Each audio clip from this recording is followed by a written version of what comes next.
Hello, I'm Chris Kapches, president of Chestnut Park Real Estate, and this is the March market report for Toronto. It's a little late, and I apologize for that, but it does give me the opportunity to talk about something a little broader than just the Toronto marketplace. The market report is a little late because I was in Paris for the Christie's International Conference. And many subjects were discussed there, but some in particular I think are relevant to the Toronto marketplace.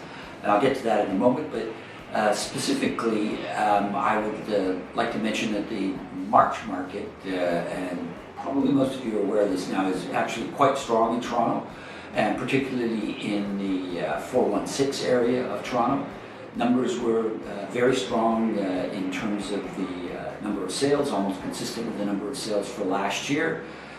Days on market, 21 days, which is an extremely fast pace for properties to be selling, and that's for the entire GTO.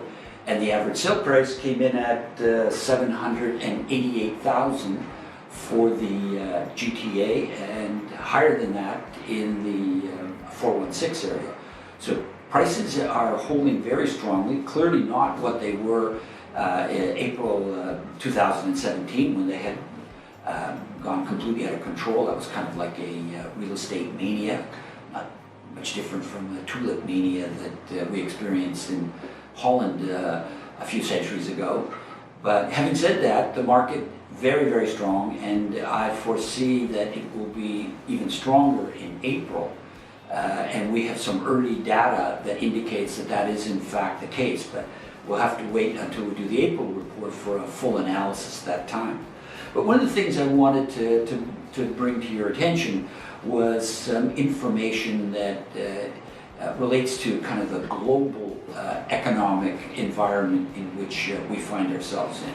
A very interesting presentation by an economist from Washington, D.C. His name is Elliot Eisenberg.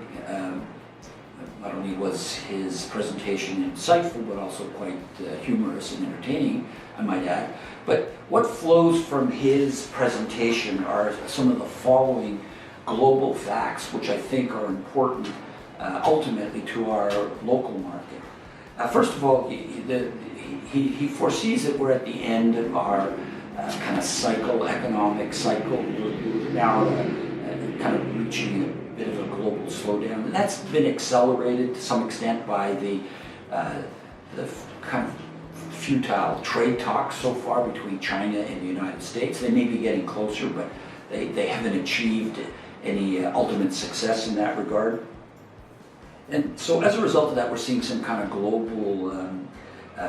global slowdown, and he anticipates that that slowdown will continue over the next 2 years. What that does mean, though, is there's not likely to be any interest rates hikes. There may be one. He wasn't certain. His prediction was that perhaps the Americans would have one more rate hike in 2019, but that is pure speculation. With the economies on a global basis slowing down, that may not be in the cards. And if there's no rate hike in the United States, there's not going to be a rate hike here in Canada, which means that our interest rates will probably stay where they are currently. In fact, they may even slightly come down. We've seen a little bit of that already happening.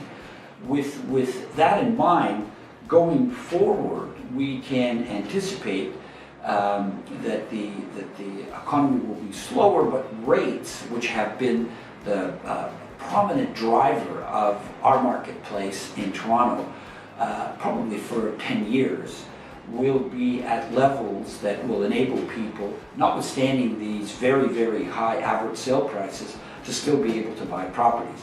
We don't know what the federal measures that were implemented recently will be in any detail, and whether they'll even affect the Toronto market. But our greater concern are interest rates, and I think because of what's happening on a global basis, interest rates will stay down. The other problem that economies are having on a global basis is population growth. In other words, they're not having population growth. We in Toronto continue to see population growth because Toronto is still seen as a mecca driving immigration to the Toronto area. And as a result of that, we still have pressure on housing because of the people coming to the city. My concern in that regard is the availability of supply. Between the lack of supply and low interest rates, there will be pressure on prices, but I think prices have reached such a level now, particularly with some of the matters that have been implemented, particularly the stress testing, that will essentially keep it down, at least marginally.